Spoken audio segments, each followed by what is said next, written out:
Awesome. My screen's not working. Hold on. Let's see what that does.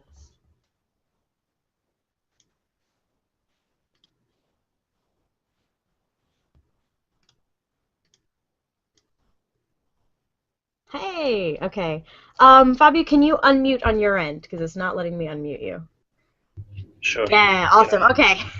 All the tech fails today. Hi, everybody. Welcome to this week's Learning Space. I am your host with the Broken Lower Third, Nicole Gugliucci, postdoc with CosmoQuest at Southern Illinois University, Edwardsville. My co-host, Georgia, is still on vacation. I hope you're enjoying the mountains, Georgia. We miss you. I have with me our guest today, Fabio Del Sordo. So, hello. Hello. So as usual, you guys watching can use the Q&A app to leave us comments and questions. You may notice I've put the Showcase app back on as well. Turns out there's a way to toggle between Showcase, where I can show you the links about what we're talking about, and the Q&A, the comments and questions. So if you check the comment stream on either event page, CosmoQuest's or mine, I've added a screenshot that points to the little button you need to use. This way, I don't know, backwards, whatever. It's, yeah, here. It looks like a Rubik's Cube. You click that, you can switch between Showcase, one of the newer Google Plus little app thingies where we have links to what we're talking about, and the Q&A app. So if you're watching with the Q&A open, use that little Rubik's Cube to go back and forth. So we've already got a hello from a bunch of people, from Guido in Germany, from Nancy Graziano, and from Helg. I'm probably pronouncing your name improperly, so let me know how to correct that. So thank you guys for saying hi in the comments, and welcome to the show. So today we are talking about a very cool project called Galileo Mobile. Do you want to just give us a brief overview, Fabio, of what is Galileo Mobile? Sure. Well, first of all, I introduce myself. Yeah. I'm an astrophysicist. I just started a new job at Yale University 10 days ago. Well, yeah. Welcome to your new office. Thanks. And I'm a co-founder of this Galileo Mobile project, which I will try to explain to the audience today. Mm-hmm. So it is a project that started in actually 2008, and but it became active in 2009. That was International Year of Astronomy. And the main focus of the project is to use astronomy as a framework to share the idea of critical thinking and to do a cultural exchange with places, villages, and countries in which outreach programs of astronomy are not that common. Mm-hmm. So I think that what best introduce our program is our motto, that is under the same sky. Means that we want to share astronomy or culture or ideas with people all around the world. Cool. Yeah, sounds like there were a lot of projects that started around that era, 2009, when the International Year of Astronomy happened, that have a global perspective on astronomy and that whole concept of we share that sky, which is awesome. So what encouraged you? What inspired you to start this program? Well, yeah, this program was started actually after an idea of one of our co-founder, which is Phil. He had this idea of doing some outreach and connected with an expedition, and then he managed to spread this idea, and he found a bunch of people who were actually willing to do that. Personally, first speak just for myself, and well, it was the idea of traveling and of doing this using astronomy as a reason for traveling.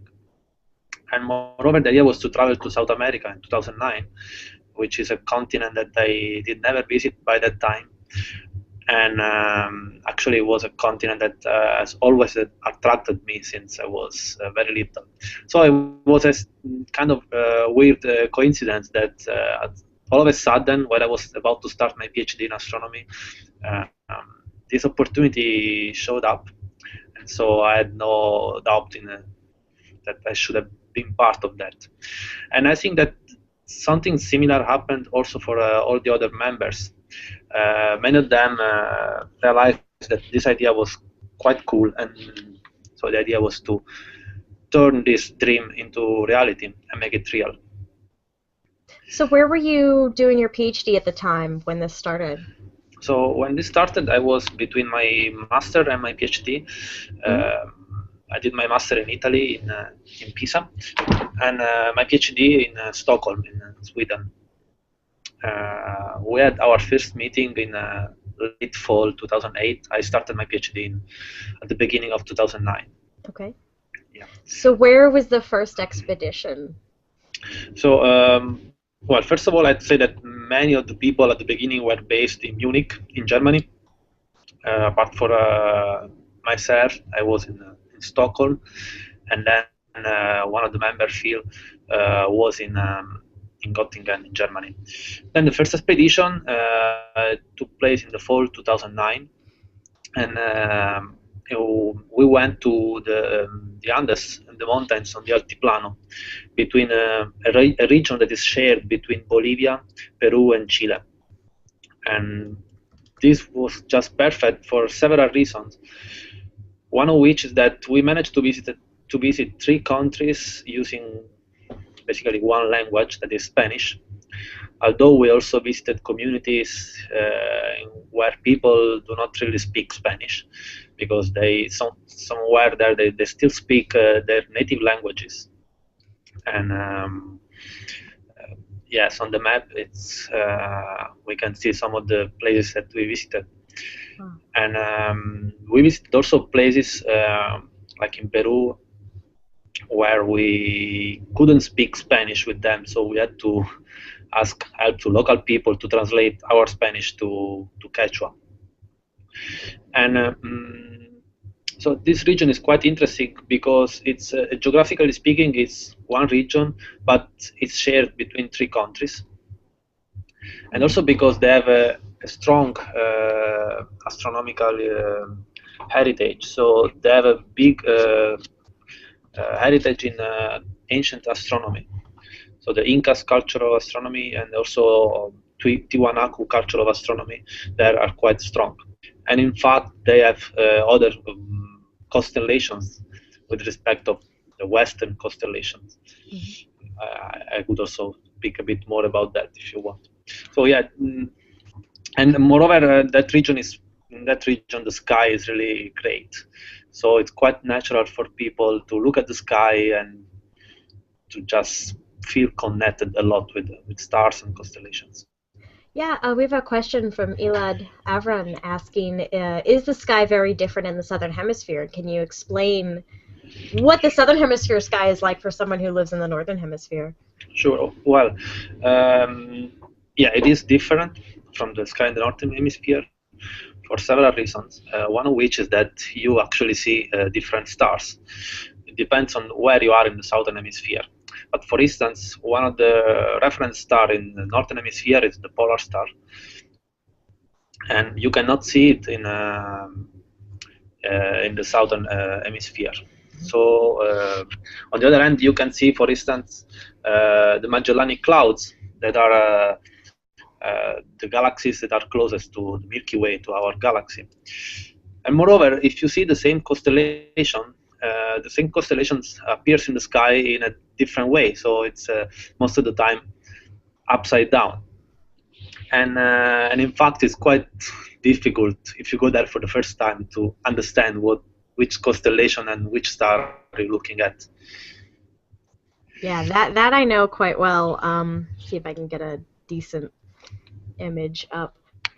So although we started off saying we all live under the same sky, there is the same sky around the entire Earth, but which part of it you see depends on your latitude. So I'll try and Sure. share this really quickly. That Sure, celestial yeah. sphere.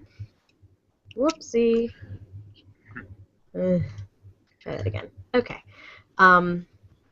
So like you're saying, if you imagine all the stars on a sphere, which they're not, but we'll just go with this for illustration's sake, the North Celestial Pole, so all these continents in the northern hemisphere can easily see this star, which is the Yeah. North Star. But you can't see that from where you were in the southern hemisphere necessarily. You see the constellations that are down here. Yeah. And yeah, it is totally disorienting if you're, especially if you're someone who's gotten to know the night sky fairly well where you live, because Yeah. you look up and you don't know what's going on. What was it like learning the new constellations and learning all of that? Well, it was so speaking about southern sky constellations. Yeah. It was nice to finally see them, at least for me, because it was first time I went in the other hemisphere, Uh-huh. and so I could actually for the first time see constellation that I just read about before. Mm-hmm. But on the other hand, there are constellations in the Inca culture, and these constellations are, of course, based on figures that are common in their cultures, that and in their region. Like for instance, there is Llama constellation, and of course, I mean this is related with animals and facts that they have in their own region. Right. So another interesting point is that many of the constellations they have are based on actually dark regions in the sky. So Mm-hmm. while we tend to make like drawings in the sky, just connecting stars, they tend to identify dark regions and see these dark regions as drawings themselves. Right, because And the this Milky is Way is so prominent because you can see yeah, the galactic center better. yeah, absolutely. The Milky Way is very prominent, and this is also disorienting because sometimes the sky is so clear that you see so many stars. Actually, you Yeah. can there is kind of, I mean, the sky is really luminous, even if there is no moon, and you can use the light coming from the stars and from the Milky Way to just take a look around you. It's really impressive. So these are areas that don't have much light pollution. What are so that the towns and the places you visited? What were they like? What were the people like? What was the infrastructure like? What was that like? So yeah, we visited very different regions, very different towns. So Hmm. I was traveling for the most of the time, but not for the whole time. And personally, I visited like the first community I visited. It's a community on a little island in the middle of Titicaca Lake. It is called Isla del Sol, Island of Yeah. the Sun, Yeah. and yeah, this was a quite touching moment also because we were connected with a local shaman, so it's like a magician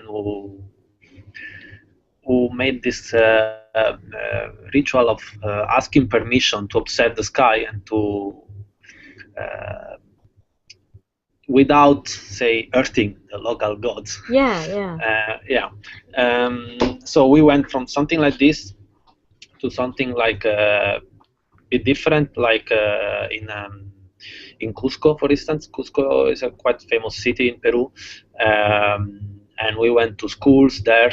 And well, this city is much more, say, close to what we can imagine.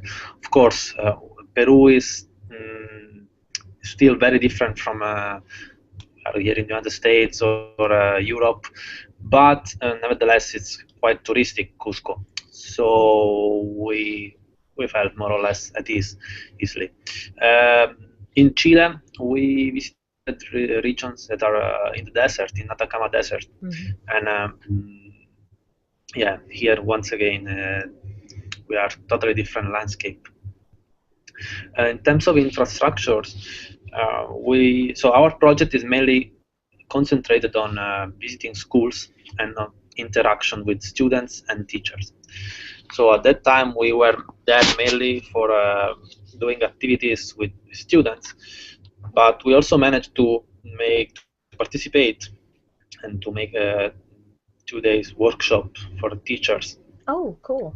Yeah, and actually this was the first workshop for teachers we we did in our history. But then we realized that this is kind of central point in our action. So in following expeditions, we concentrated also on teacher workshops. And we went to many schools which had no telescope, which had no. Some of the schools had some computers, but they were mainly absolutely not equipped for doing anything related with astronomy. Mm-hmm. And in fact, we realized that sometimes.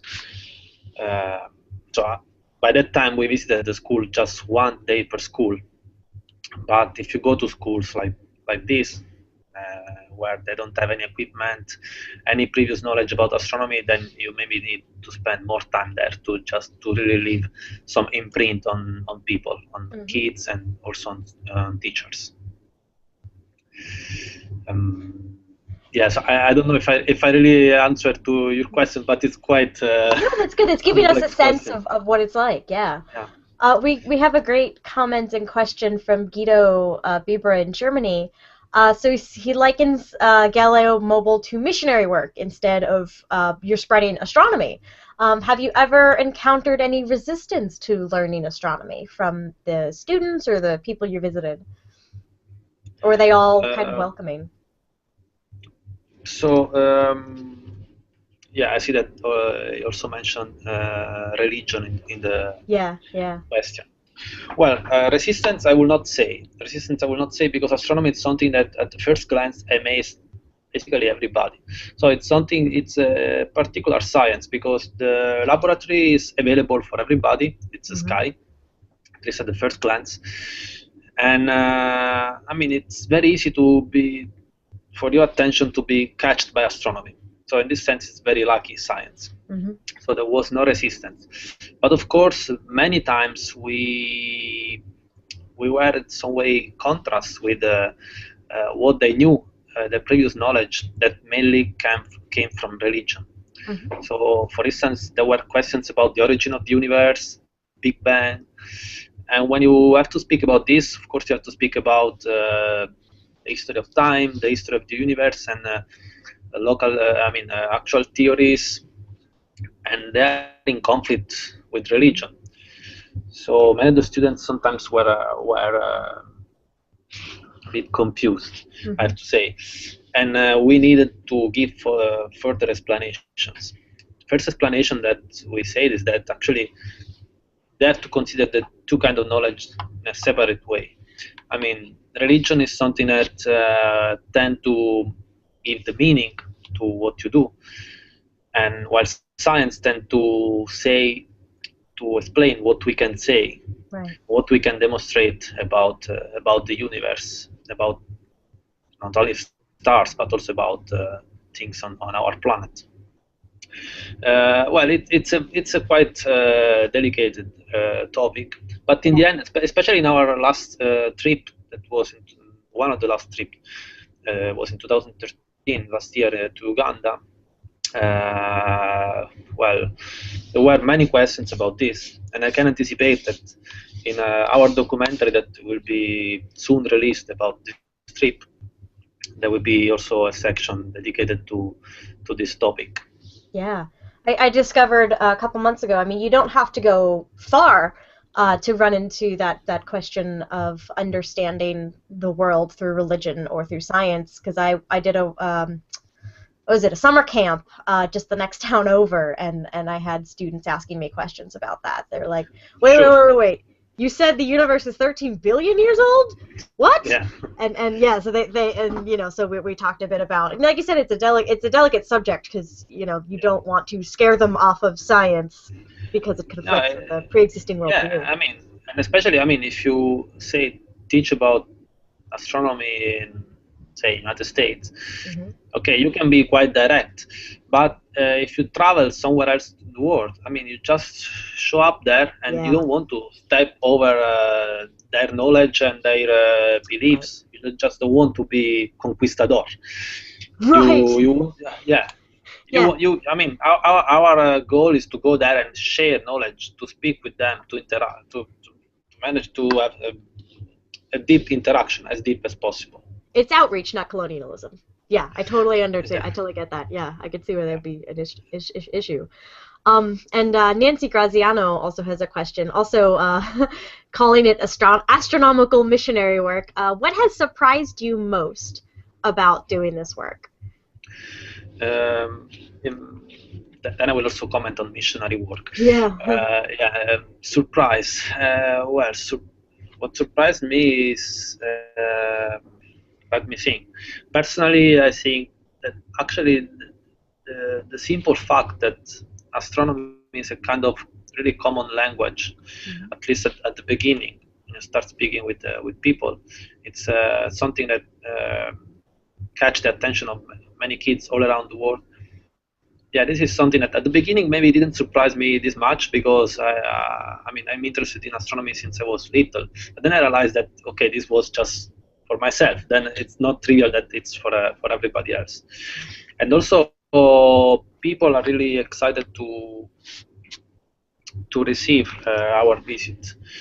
They're really excited to feel part of a big community that includes also people in other continents. And so, I mean, maybe they have the vision that they live daily in their little school, but then they see that there are people coming from Europe, United States, or other countries anyway, visiting them, so they feel more important. And yeah, this kind of surprised me. Yes. Cool. In terms of missionary work, well, it is true that a basic aspect of Galileo Mobile is that we are all volunteers. Mhm. So most of us are in astronomy or in astrophysics.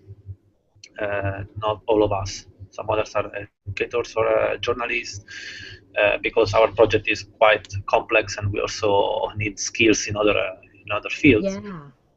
Yeah. It is volunteer. Uh, but I also feel that every time we are engaged in organizing an expedition and also in traveling, we actually gain a lot ourselves.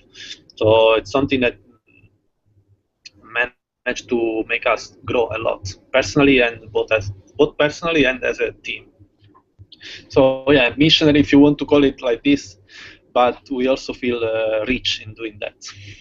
What kind of what have you gotten most out of doing these expeditions? Well, from the expedition, I surely feel that I improved the ability to interact with other people, to be flexible, and to adapt myself to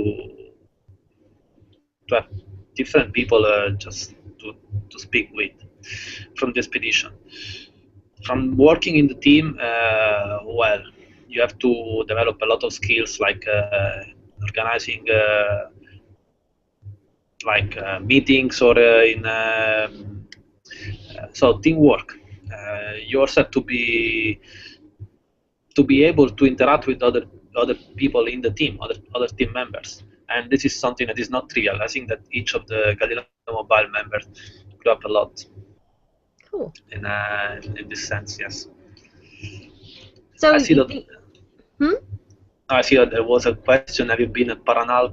Yes, we've been there in our first. We've been in Paranal during our first travel to Okay. South America. It was an interesting visit. It was by the end of the travel. We managed to be in contact with people working in Paranal. Also because ESO was one of the institutions which supported us. And yeah, we paid a visit there, and it's an amazing place. So that's where the VLT, the Very Large Telescope, is located. It's that question Yes. from Peter. Um, yeah, I've noticed it at least for the ones around South America. You mentioned the Atacama as well. There are several telescopes in the Atacama right now. Yeah. Were you able to bring the fact that there were local major observatories to excite the students? Yeah, this was important, especially in Chile. Hmm. Um, of course, Chile feels very strongly the presence of these big observatories, Yep. and yeah, so the students were also understood that we were connected with these telescopes. Originally, we went there to visit Paranal, also because we have filmed a documentary. There It's available online on our website. It's called Under the Same Sky. Well, actually, the original title is in Spanish, Bajo Mismo Cielo. And so the idea was to film something from Paranal to be included in the documentary. Then in the end, this is not the central point of the documentary, but I mean, the scenery there is really amazing. Cool. So the initial trip happened in 2009, and then there were several expeditions several years later. So what happened in between? Did your organization grow? Did you pull in new partners? What got the ball rolling again in 2012? So originally the idea was to have just one expedition. So the World Galileo Mobile should have been one expedition, one documentary, and that's it. Mm-hmm. And of course, it took time to complete the documentary. Took 1 year to get it done, and then other time to get it published online. But then, meanwhile, we realized that, well, all of us, or many of us, were so involved, so engaged in the project that we could not just leave it like that. And we had such good feedback from many different sources, both from communities we visited and from also when we went to conferences, for instance, comments to talks about Galileo Mobile. And so we decided to keep it going. And we organized another expedition to India. It was our second expedition in 2012. This was connected with a conference to which many of us went independently for our research. And then we managed to make this 2-week expedition in India around Bangalore. And India is also a very great area to visit for doing astronomy because there are a lot of local astronomers. And so, in this sense, when we went there, we realized that if we give the inspiration to do outreach and to bring it on, there are local people who can keep doing that. And this is actually what's happening in India. Because after our expedition in 2012, there have been also follow-up activities, and this is exactly the spirit of what we want to do. We want to inspire local people to keep speaking about astronomy. So here's your travel map around Bangalore. How long was this? How long did this expedition take? Well, this was a 2-week expedition. Okay. Kind of say short expedition, but still it's quite demanding. Yeah. I haven't been there. I did not go, but other team members went.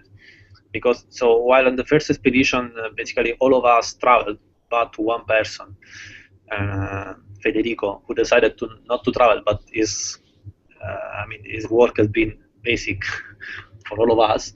Well, then our team also grew up, and so only some of us managed to travel, both for a time constraint and for a money constraint, because we have to look for funding for traveling. Right.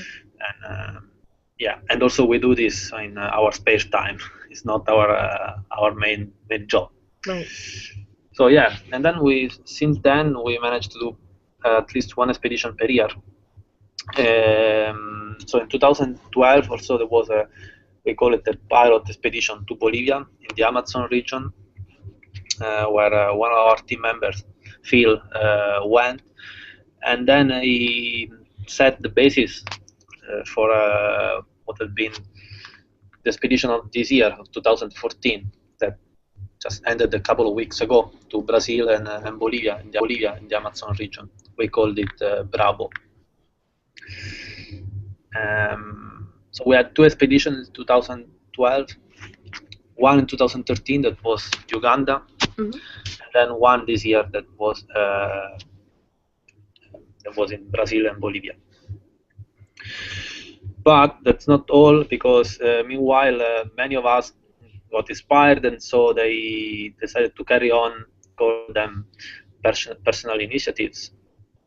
So for instance, I did travel to Nepal, did some outreach activities there, and also I was involved and invited to participate in a project in Haiti last January, in which also I went to some orphanages to speak about astronomy and to to organize star parties. Yes. And but there have been also other activities in Portugal, in the United States, for special communities. So yeah, so the project kind of grew and took also, I mean, some side of the project started showing up and sides that we could not imagine at the beginning. Mm-hmm. And now there is yet another expedition that is planned for this year, that is in October. A few of us will go to Colombia to visit the areas and surrounding of Bogota. And this will be in collaboration with a planetarium in Bogota, and we will visit 5 schools there. So Sylvan Westby is asking, how do you initiate an event? Are you contacted by the people there, or do you reach out to to the schools or the authorities in that area? And what kind of support do you get when you're there? Yeah, this changes from time to time. Uh-huh. And from school to school. For instance, the expedition in Uganda, we did not think about going there at the beginning, but we were invited by people there and by the Café Scientifique, that is an international organization, and OED, that is Organization for Astronomy Development.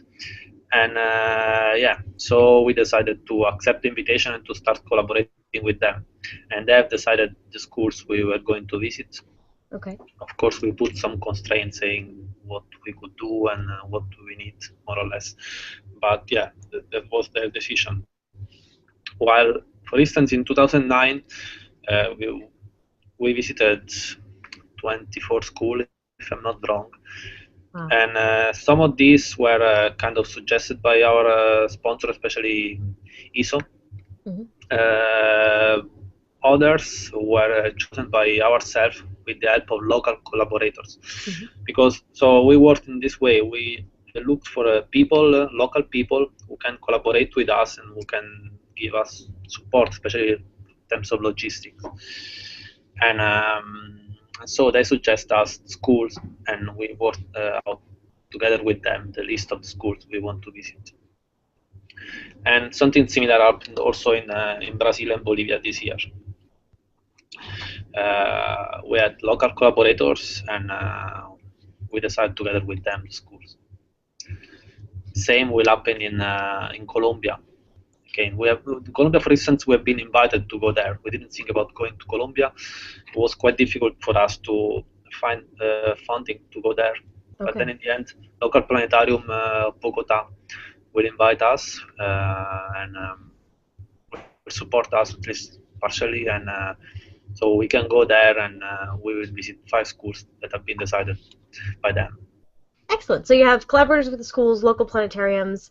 ESO you mentioned, so that's the European Southern Observatory, and OID you mentioned. So those of you who've been watching for a while, we talked to Kevin Govender of the Office of Astronomy for Development, my gosh, maybe a month ago, maybe a little more than a month ago, and he just inspires us all to do all the things all over the world. He's really great at that. Yeah, and OID supported us in through Café Scientifique in Uganda. Now we hope we can support us also in next years. They have opening for proposals, and every year we submit the proposal. So far we didn't get any funding directly, but we hope sooner or later we will. Awesome. Yes, keep trying. Yeah, that's a super oversubscribed proposal program. Yes. Do you want to talk about some of the activities that you do with students when you're there? Sure. Well, our format has been more or less the same since the beginning, but at the same time it's been also evolving. So the first activity we do is a kind of a icebreaker. We call it charla inaugural, or anyway, starting talk. And we invite people to our talk, and it's a journey that starts from the school we visit and goes towards the limit of the universe. So we go through the Earth, planets, and then out of the solar system, and so on. And this is just to introduce the concept of distances. Okay. So which distances we are speaking about, and where we are sitting in the universe, and also to introduce some of the celestial objects they can see in the sky. Then after this, we do some session with the teachers, so teacher workshops in which we invite them to especially try to do inquiry-based activities with kids. So not only activities in which kids are taught concepts, but activities in which they can actually learn and discover things. And while doing this, we also introduce some of the hands-on activities we are going to do with kids, and to which we invite teachers to participate. Some of the activities are, they go from basic observation with the telescope, both during daytime. So, for instance, sun observations with the method of projection of the sun, and also star parties sometimes when it's possible. Then one very popular activity, for instance, is called the Earth as a peppercorn. So we imagine that the Earth, we imagine that the Earth is the size of a grain of pepper, and then we build solar system in this scale. Actually, you need a quite big courtyard to do that. Yes, you do. Yes. Most of the time, you cannot go beyond Jupiter, maybe sometimes. Yeah, we did that at an elementary school when I was in Virginia, and we took up the entire track that was like the length of the school. It wasn't a peppercorn, but it was about that size. Yeah. Yeah. And then, for instance, we asked them to build a sundial, just using a pencil and a piece of paper. One activity that we recently developed was to say something about the rotation of the sun, just seeing pictures of the sun and see how sunspots move on the surface. So we give some basic concepts on sunspots, and this in the picture is. I'm a little bit behind. Here's the sundials. The sundials, yes. This is the sundials. This is in Chile. In Chile. This is in Bolivia, actually. It's in Bolivia. This is in Isla del Sol, yes. Okay. And I was saying about the shape of the Earth. The rotation of the sun. So some people can, many of them, they cannot really understand at the first glance the distinction between the rotation of the Earth, then the revolution of the Earth around the sun, and then the rotation of the sun. So if we manage to sometimes to just explain this concept, this is already a big achievement. Yeah. And when we understand that they are aware of this concept, we can ask them to measure something about the rotation of the sun. The same about the shape of the Earth orbit around the sun. Many of them think that it's just a circular orbit, but in fact it is not. And so we try to make some experiments with them to understand whether or not it's circular.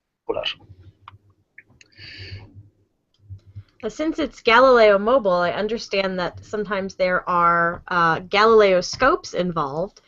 That's another thing we've talked about here on the program. It looks like in this picture here, here we go. You were able to actually explore telescopes with the students. I think that there's like a tiny little lens in her hand. Yeah, that is Patty, one of our team members, speaking with kids. I think it's always in Bolivia, yes. Yeah, one of our activity. So first of all, our name Galileo Mobile came from the fact that the original project was to travel on a van. Okay. By mobile, and this is what we have been doing during the first expedition. And the International Year of Astronomy was declared because 400 years before, Galilei observed for the first time the sky with a telescope. Right. And so we combined these two names and we got Galileo Mobile. Cool. And Galileo scope, as maybe you already said, some previous hangouts.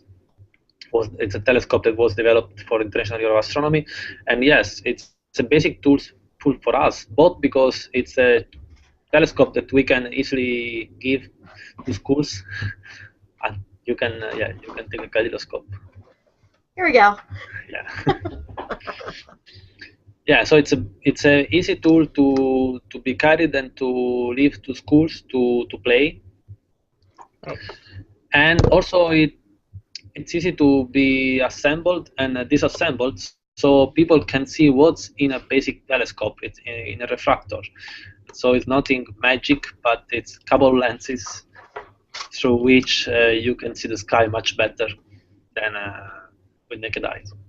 Yeah, And so so I've already taken one apart and put one together on air, so I'm not going to do it again. But yeah, don't do there's that. no glue. It's all plastic. I mean, Yeah. well, I think except for some of Yeah, the tiny and it's lenses. good that people, I mean, they're not scared, because when they see it, when they take a Galileo and they can put it on together, Yeah. mount it, they can see that they actually can touch things. They're not scared by telescopes. Yes. Yeah, so it's very friendly. Yeah. Cool, cool. What are the teacher workshops like? What kind of things do you go over with teachers? Well, one of the things is to explain the activities that we propose, uh, which are all contained in our handbook of activities. So these are Mm-hmm. activities that, so the big majority is not something that we invented, but it's something that we readjusted for our purpose. And so we invite them to explain them some activities.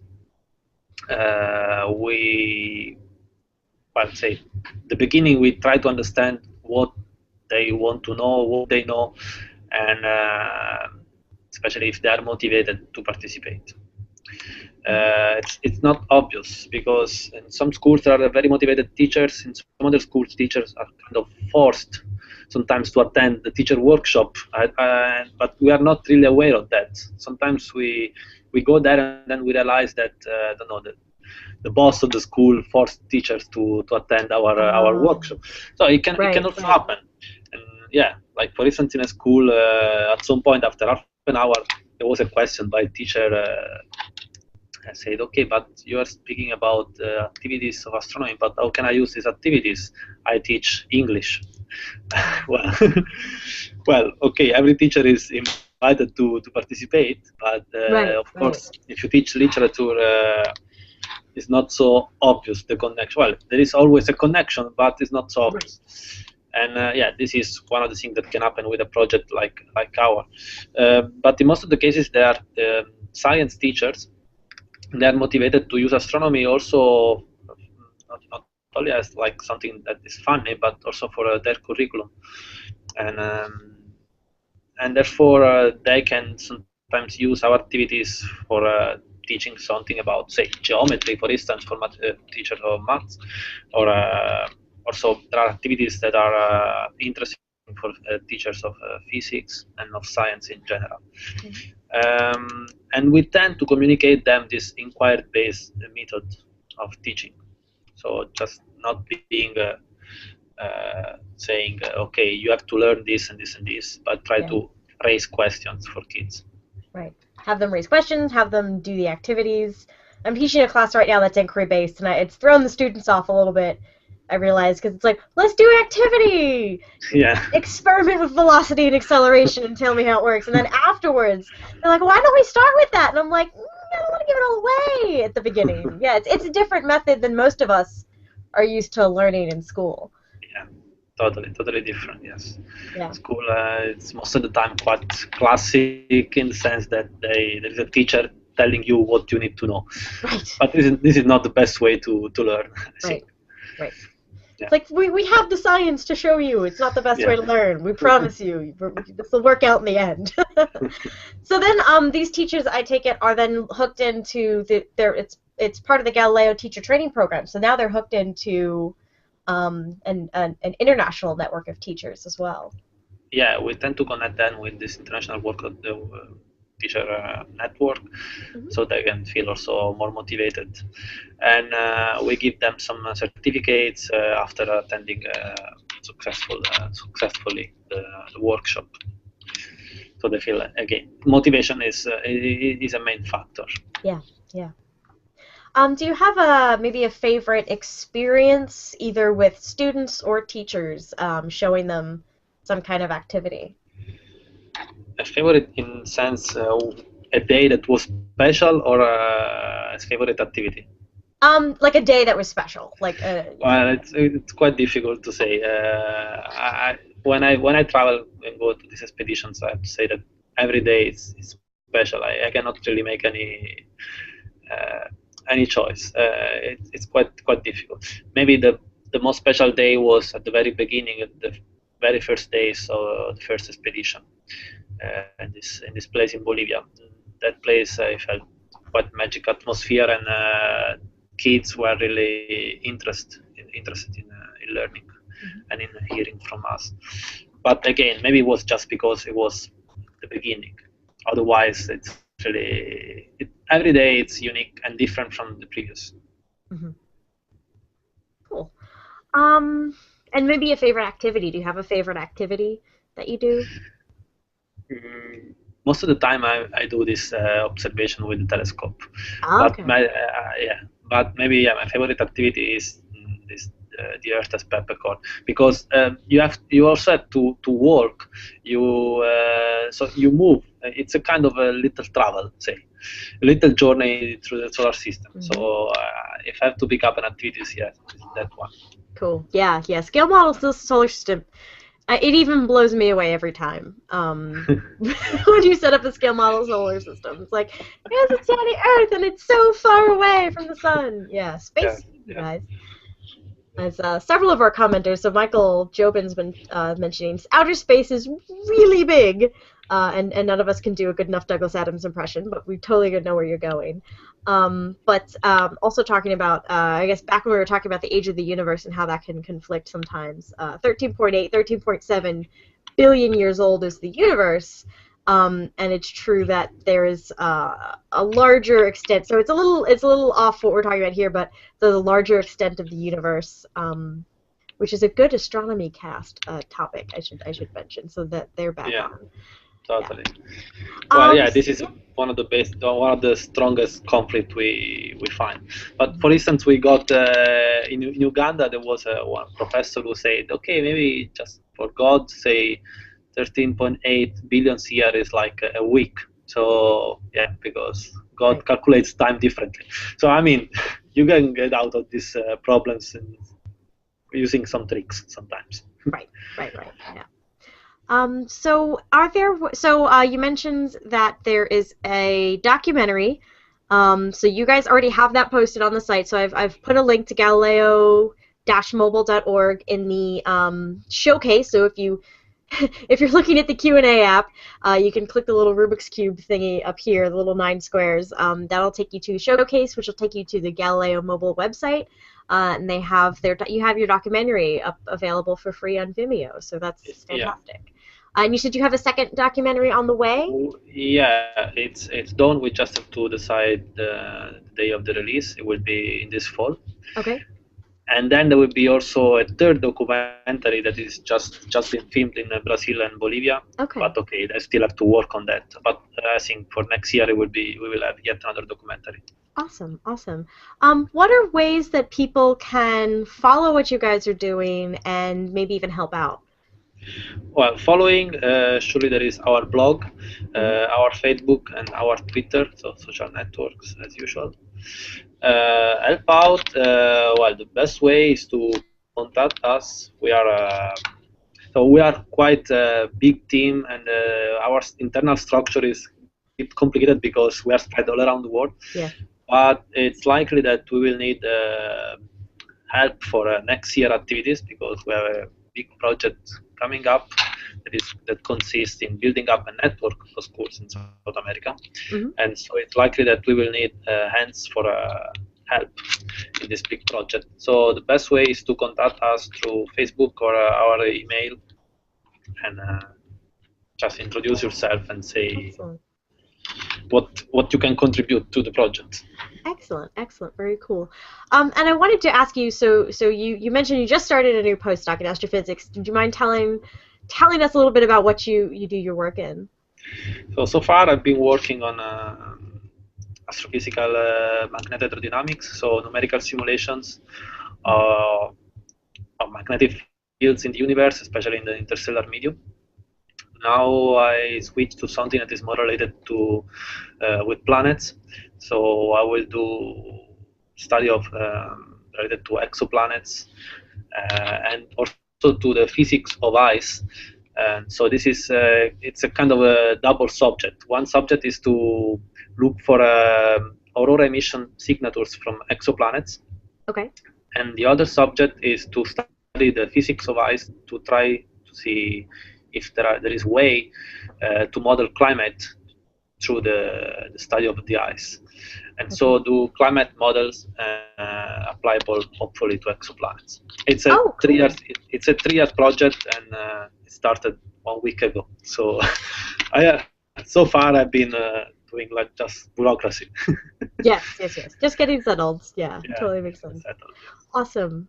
Cool. Well, thank you so much for joining us. I want to do a few quick announcements for you guys watching. So we are back from DragonCon, which means our full host of Hangout shows are back, which means that Friday at noon, noon Pacific, which is 2 p.m. here, so that's 7 p.m. GMT, is the weekly space hangout. I think I got those times right. But check the CosmoQuest Google Plus page. They'll be putting the event there. The weekly space hangout crew is back. Fraser Kane and a bunch of us who cover the astronomy beat will be talking about this week's space stories. And so you can join us for that. Virtual star parties on a monthly format. It's usually the first Sunday of the month. We're past that one for this month. And Astronomy Cast is back. So Pamela Gay and Fraser Kane got started with Astronomy Cast last Monday while Pamela was in Portugal. She's still in Portugal for the European Planetary Sciences Conference. So we have Astronomy Cast back, we have Weekly Space Hangout back, and Learning Space. Next week we'll be talking about cool cosmos and irrelevant astronomy from the Spitzer Space Telescope program and how they do those really fun videos that star some of our favorite geeky stars, such as Felicia Day and Will Wheaton. So we will not be talking to Felicia Day and Will Wheaton, unfortunately, but we're going to be talking to Carolyn Brinkworth and Tim Pyle, who are awesome. And instrumental in getting these videos made. So that'll be our show next week. I think that's all I have for announcements. Go to galileo-mobile.org, Galileo Mobile on Twitter. I just searched Galileo Mobile on Facebook and liked it, so go check them out. And if you can support them in any way, that would be awesome. So, Fabio, do you have any last words of inspiration about Galileo Mobile? Well, first of all, I want to thank you for inviting me and the whole Galileo Mobile to speak about our project. Yeah. Last word of inspiration, I think it's our motto, to be under the same sky, to feel connected to each other, and to try to live in a better world. Awesome. I totally want to go on a van trip around the world now and do astronomy. Come and join us. All right. Thank you so much, Fabio, and thank you, everybody, for joining us. This has been Learning Space. Thanks. Bye. I don't know. Backwards. Whatever. Here. It looks like a Rubik's Cube. You click that, you can switch between Showcase, one of the newer Google Plus little app thingies where we have links to what we're talking about, and the Q&A app. So if you're watching with the Q&A open, use that little Rubik's Cube to go back and forth. So we've already got a hello from a bunch of people, from Guido in Germany, from Nancy Graziano, and from Helg. I'm probably pronouncing your name improperly, so let me know how to correct that. So thank you guys for saying hi in the comments, and welcome to the show. So today we are talking about a very cool project called Galileo Mobile. Do you want to just give us a brief overview, Fabio, of what is Galileo Mobile? Sure. Well, first of all, I introduce myself. Yes. I'm an astrophysicist. I just started a new job at Yale University 10 days ago. Well, yes. Welcome to your new office. Thanks.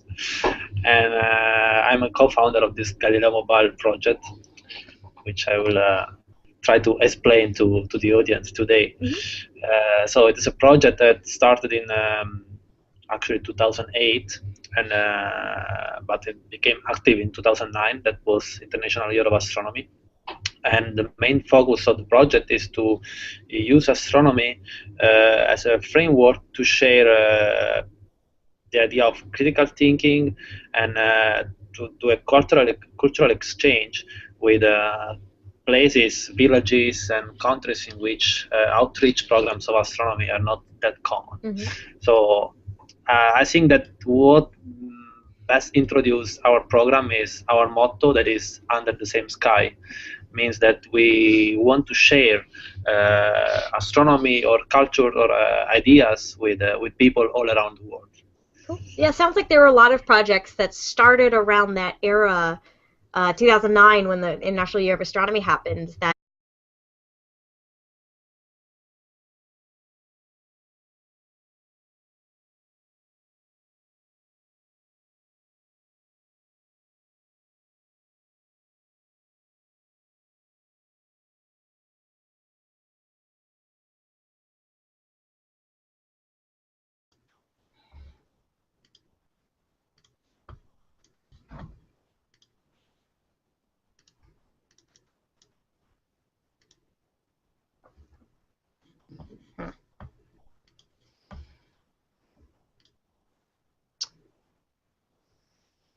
awesome.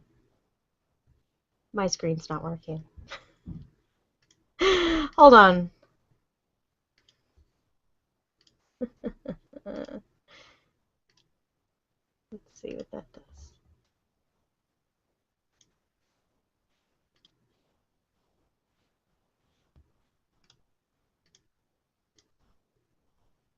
Hey, okay. Fabio, can you unmute on your end? Because it's not letting me unmute you. Sure. Yeah, awesome. Okay.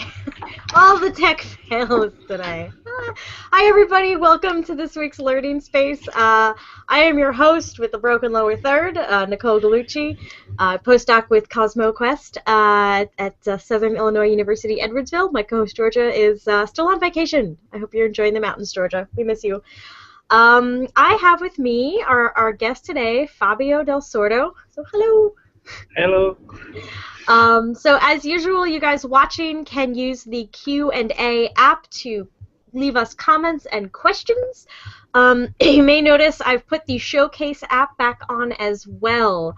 Turns out there's a way to toggle between Showcase, where I can show you the links about what we're talking about, and the Q&A, the comments and questions. So if you check the comment stream on either event page, CosmoQuest's or mine, I've added a screenshot that points to the little button you need to use this way.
have a global perspective on astronomy and that whole concept of we share that sky, which is awesome. So what encouraged you? What inspired you to start this program?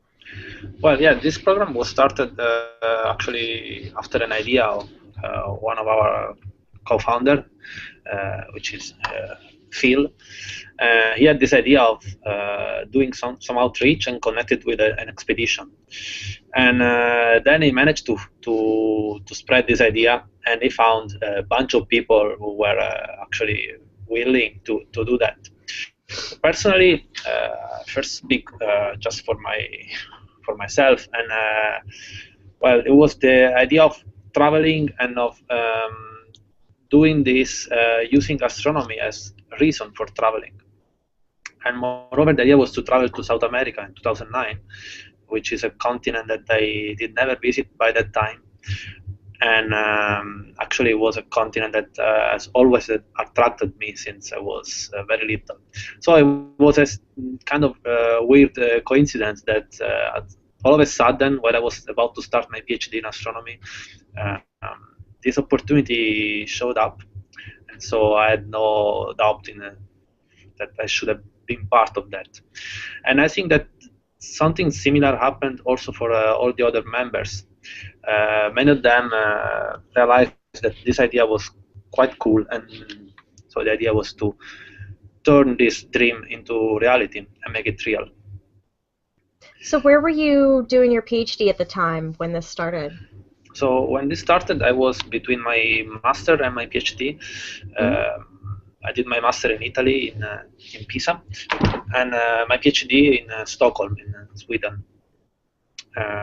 We had our first meeting in late fall 2008. I started my PhD at the beginning of 2009. Okay. Yeah. So where was the first expedition? So